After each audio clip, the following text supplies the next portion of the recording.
Hi guys, good morning. Welcome back ulit sa ating YouTube channel. Bali today guys, ang gagawin po natin sa magpuputol po tayo ng service strap para dito sa ating project. Kuha na nga yung ating linya rito. Kung makikita nyo ito, ayan, nakakaharang po rito.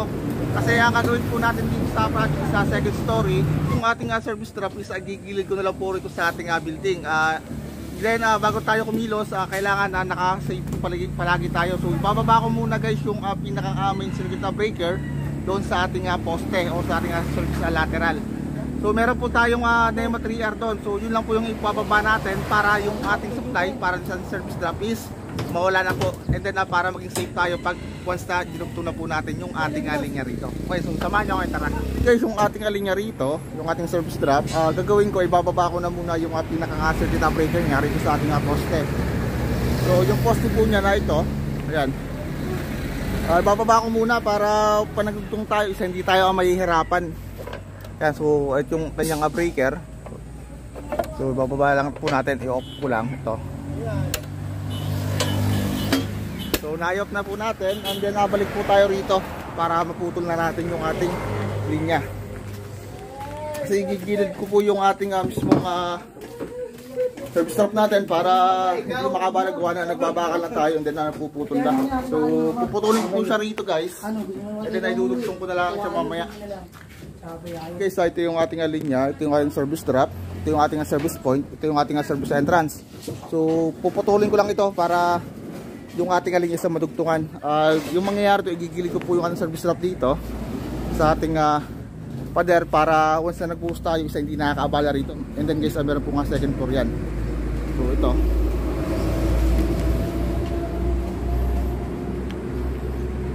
so yun guys, tanggalin ko na muna yung electrical tape. Mahaba pa naman yata ito. So ano na lang natin,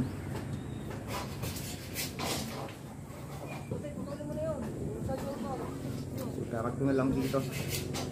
Ayos tayo.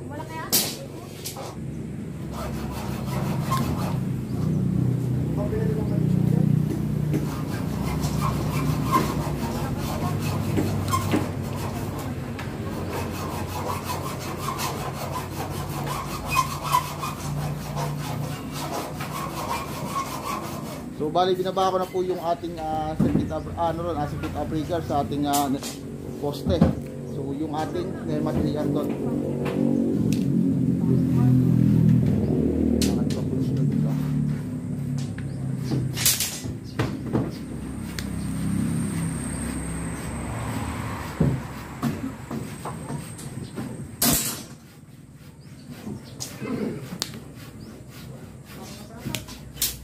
Ito yung ating service entrance.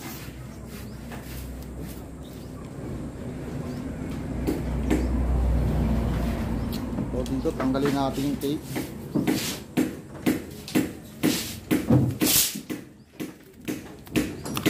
Oh, yan. Lag ka doon.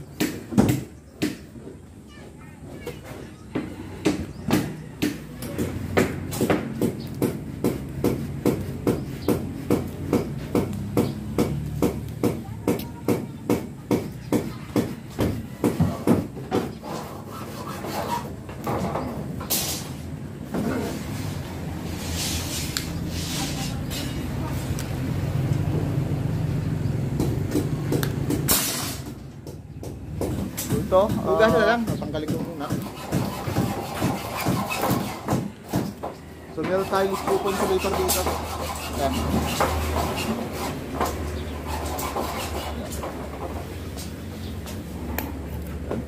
So tara na ron sa taas.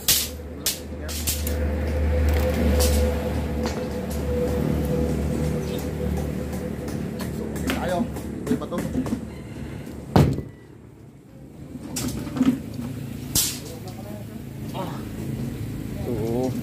Spider-Man tayo. Yan.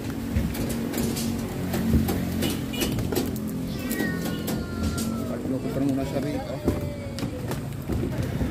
Tapos pa na. Ito kaya pag-post tayo, wala na. Ay, di na ito. Lalagyan na natin ang yan. Pagsasabitan ng weight. guys, yung gagamitin natin itong linya para sa service strap or yung ating top flex wire. So number 6 po ito or 14 mm. Yan. So bali magdudugtong tayo, papakita ko sa inyo na proper na pagdudugtong ito. Ang gagawin lang natin pag so simple lang. Ako makikita nyo, ito yung aluminum copper na ano natin, wire. So iludugtong lang natin dito. So yung pagdugtong nito, gagawin nyo lang guys ibubukan nyo lang ganito lang para proper yung pagkadugtong natin. Lambot lang naman yan eh. So dito guys meron tayong matigas na wire dyan, so huwag yung sasama yan. So asikasuhin lang muna natin yung strand dito. Ilan ba to? 2, 4, 6, so 6 na strand to plus itong isa, bali 7 strand. Kaya so bubukan nyo lang po, ayusin nyo lang, ganyan nyo lang, tuwid nyo lang siya. Yan.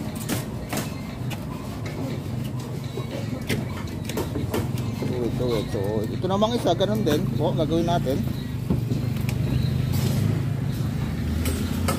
Yan. So tuwid nyo lang. Bale itong aring na to, itong malalambot na to, yan. Kasi meron yung sulit na isa, yung matigas. So ahayaan nyo lang muna siya. Bale ibubukan nyo lang siya parang ganyan, gumamela. Pagkaya lang pambuka niya. Yan, so kailangan maayos. And then itong isa, so paparehasin din natin. Yan. So baba ko muna siya. So, yan. Ganyan lang siya. Yan. So bali itong matigas na to, so ito yung gigitna nyo lang. So hahayaan nyo lang yan. So bali nakaganyan na po siya. Medyo papasok na ng konti. And then pagsasagpungin natin siya. So alternate po dapat yung ating mga strand dito. So pagpasok natin kailangan alternate. Ayan, so pagkapasok po natin, diba ganyan na ho. Yan, tapos iuyupiin nyo po. Yan. Tapos kahit po yung pliers. Yan, so para pantay. Yan.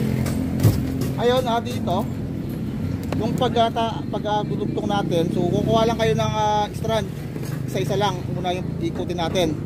So kung saan pa ikot nyo, dapat pa ganun lahat. Yan, so tulad nito, bali malambot lang naman yan. Yan, so ganyan lang po. So para yung pagkadugtong natin. Yan, so kailangan maayos dito. Yan po.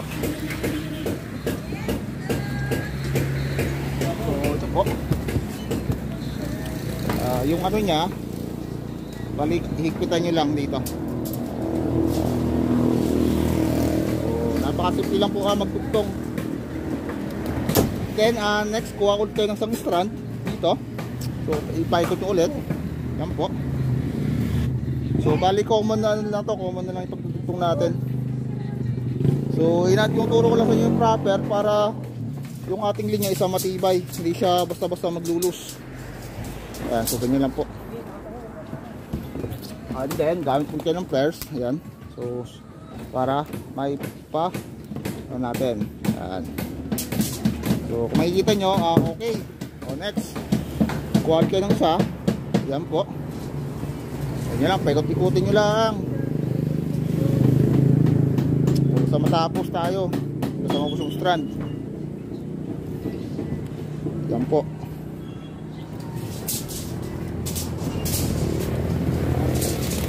Ito.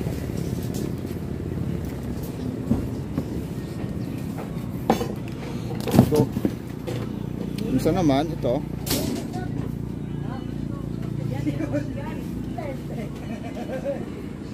Ito po isa pa, ikot kayo. Yan. So, ayan lang po. Kailangan maayos yung pagkadugtong dito.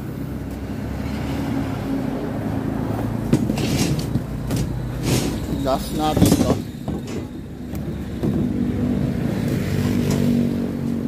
So bali guys, okay na, naidugtong na natin yung kabilang side. Yung idudugtong naman natin yung isang side naman dito. Bali ito yung puno natin kanan, yung sa kaliwa naman tayo. Kanina yung ikot po natin pag ganito, yan, pag counterclockwise pa ganyan. Ayun na, i-reverse natin. So kukontrahin natin yung ikot. Kontrahin po natin. So ganyan lang po. Pag ganito naman tayo. Yan. So yan naman po. Kailangan ganun pa rin, maayos pa rin yung pagka dugtong natin ating linya. Ayan.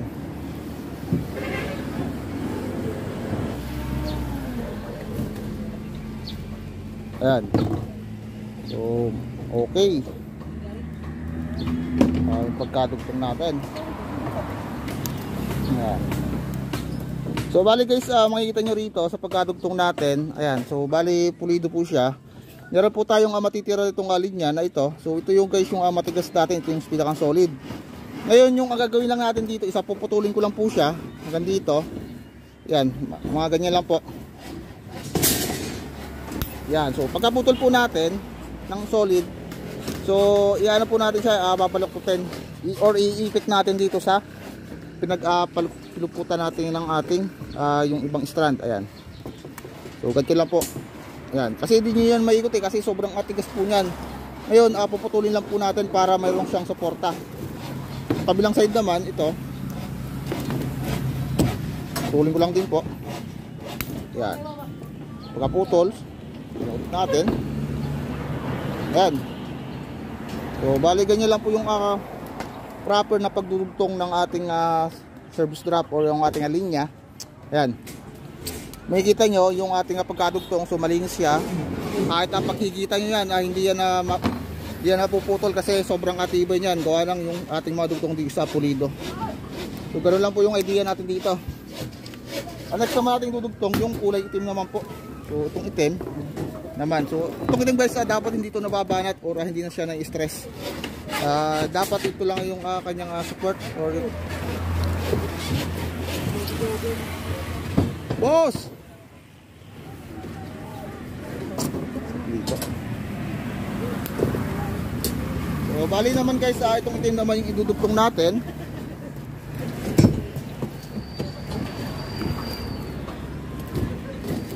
So sa pagdugtong po nito, mabilis lang yan.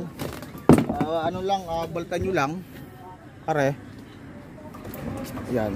So bali makunat ang balat yan.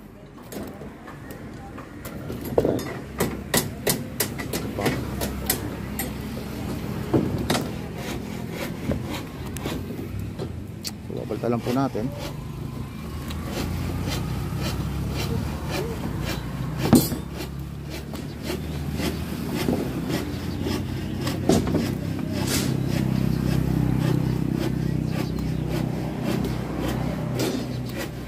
So pagdugtong naman itong asang linya natin, itong kulay itim, yung ating live.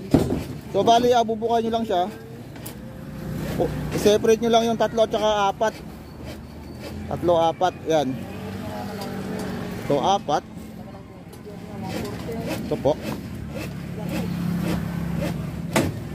So ngayon dito, yung 3, na-separate na natin yung 3 ang partner dito sa kabila, 4. Yung 4 dito kapartner 3. Ayan, so ipulubot ko lang po siya dyan. Ayan. Asto, pulubot ko lang siya dyan. Ayan, ngayon pagsasamahin na natin para matibay. Para siya ikapit na kapit ba? Kaya pagayon lang natin.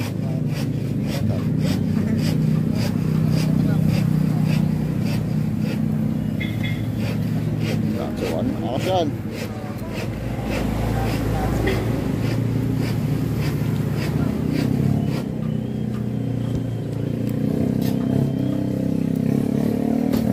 So dito guys, huwag nyo pa rin kalimutan na ipigtail. Gawa ng kapag nabatak yan, yung ating linya hindi yan basta-basta mag-loose contact.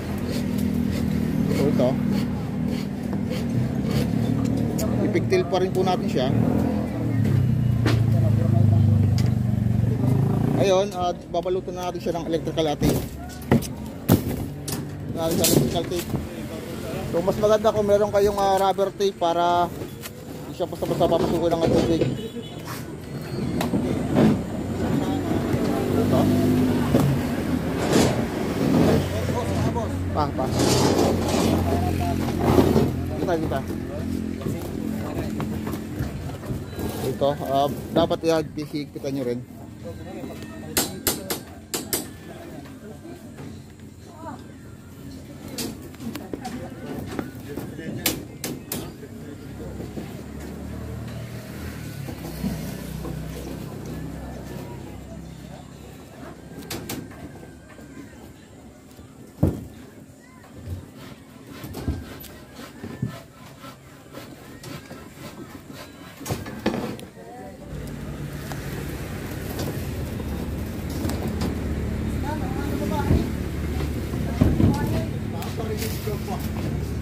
So dito naman guys, sa ating linya, kung makikita nyo, lagi nyo pong itataas yung ating linya rito. Kasi kapag nakatungo siya, kapag laging maulan at kapag pinasok yung ating tubig, yung ating pinakang rito, dugtungan, is possible yung ating ilaw sa bahay so magkaroon tayo ng corrosion o yung pagkukurap-kurap ng ating ilaw. So palagi pong tatandaan kapag tayo magdudugtong is lagi pong nakataas yung ating mismong linya, yung ating dugtungan. So ganun lang po, malinaw po tayo dyan. And then yung dugtong naman natin dito, so makikita nyo ito. So ayan guys, maayos siya and then napulido siya. So dapat ganyan, and then sobrang dapat matibay. So hindi yan mahugot kahit paghilahin nyo yan, hindi yan basta-basta mahugot kasi ayos na ayos yung ating pagkadugtong. Okay. So dito ibabagsak na natin siya rin sa baba kasi ano natin siya tatapon na po siya sa bahay niya, sa bahay natin. Diyan lang. Guys, ganito yung tsura ng ating pagkadugtong ng ating service strap. Bali kailangan na dapat pulido. Ayan. And then ginawa ko rito yung ating linya temporary, sinabit ko muna dito sa ating kahoy. Sinabit ko muna dito sa kahoy gawa ng pag nagtayo na rito ng poste. So pagagapangin ko lang dito sa ating pader and then lalagyan po natin siya ng screw point insulator para hindi siya makadkad sa ating pader. So ito yung ating dugtong dito, itatap ko na ulit dito sa ating linya, sa ating bahay dito. Ayan, so medyo papasobrahan ko lang ng ating utol dito gawa ng didikit pa nito. So ilalaylay ko muna yung wire kasi kapag pinasok natin siya rito sa gilid at nilagyan sa screw insulator, kukuha pa tayo ng allowance dito na linya. So papalaylay ko lang siya ng konti. So dito yung ating neutral, so kaya sa screw insulator dito pag siya nakalagay. Ayan, so papaliwanag ko na lang palagay ikot natin ng konti, ikot natin dito bilog ulok lang.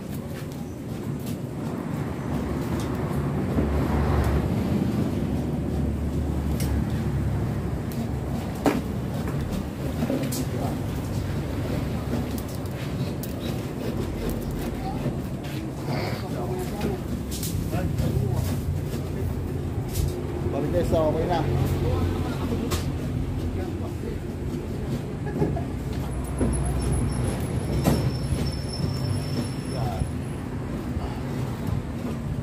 dulo nito, yan natin.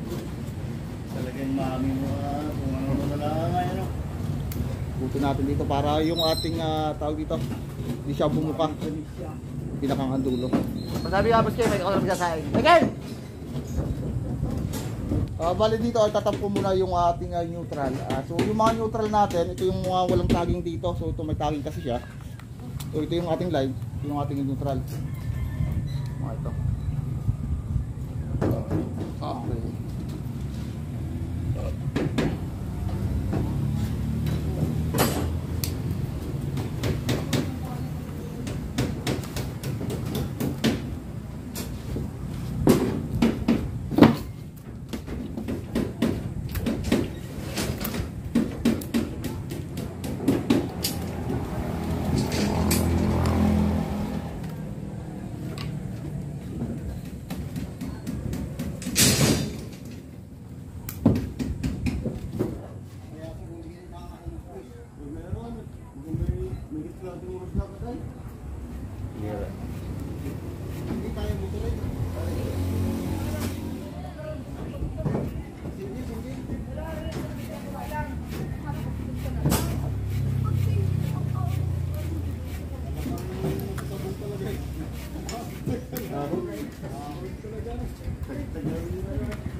Naitap ko na po guys yung ating neutral, so okay na po yan. Ang next na magtatap yung ating line. Ito.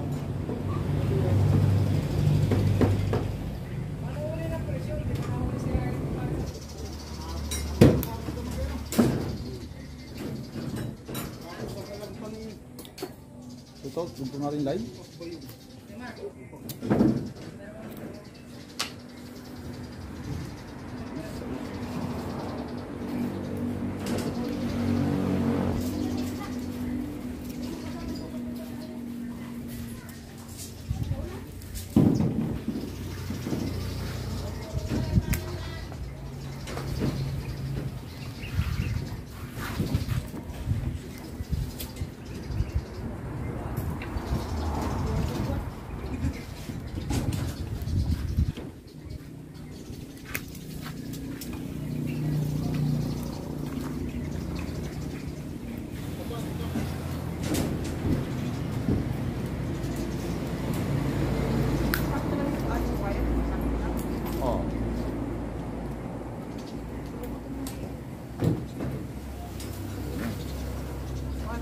Ito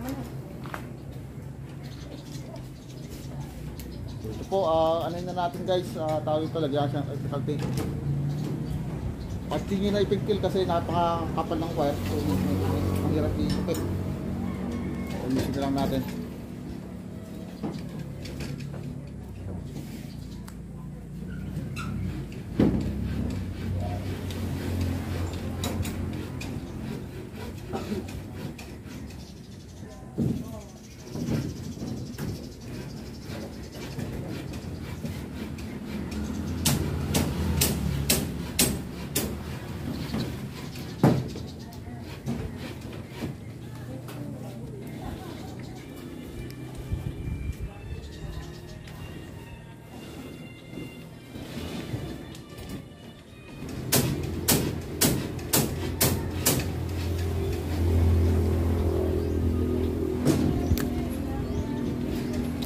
Malagay sa okay na po yan. Lagi nyo lang po nga patitingalain yung ating linya kung kapag umulan, parang hindi siya pasukin ng tubig dito. Kasi kapag nakatungo yan, kapag umulan, pumapasok yung tubig dito. So may ganoon tayo mga chance or possibilities na yung ating mga ilaw sa loob ng ating bahay sa magkurap-kurap. So lagi po siyang nakatingala. Yan. So ganyan lang po yung ating pagka ito. So, ganyan lang po yung idea sa pagdugtong ng ating service strap. And then pag-tap ulit natin dito sa ating mga service entrance.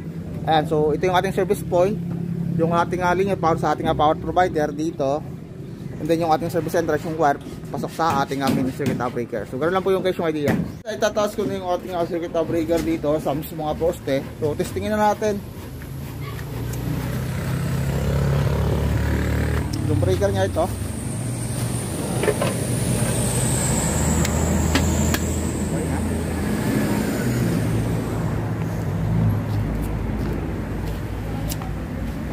So tingnan natin guys kung may kuryente na dito. So ito, ayun, buhay na yung ating dilaw guys, buhay na. Patayin natin. Ayan, patay natin. Buhay, patay. So yun guys, ganun lang po kasimple kung paano magtugtong ng ating service strap para sa ating linya. Sa mga ating paplasahan ko, subscribe sana guys, supportahan yung channel ko, click notification bell para sa aking bagong video. Hanggang dito lang muna, and see you in my next vlog. Thank you.